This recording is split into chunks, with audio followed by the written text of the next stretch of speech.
Want to publish your Wix site but still stuck in developer mode? Don't worry, it's a simple process. Developer mode in Wix Velo allows for custom coding and advanced features, but it needs to be disabled before your site can go live. To turn it off, go to the Wix editor, find the Developer Mode toggle in the top toolbar. It'll have a red indicator when active, and click Exit Developer Mode. Wix will then run a validation check to ensure your code is error-free and secure. If any issues are found, the AI troubleshooter can assist you in resolving them. After validation, you can click Publish to make your site live.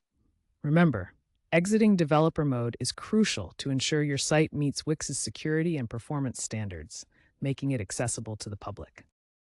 When developer mode is active in Wix Velo, your site operates in a sandbox environment.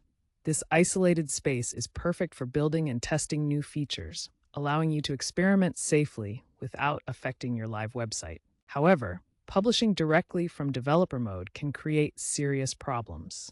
Debug logs might become visible to visitors, exposing sensitive information about your site's inner workings. Performance issues can also arise, as the sandbox environment isn't optimized for production traffic.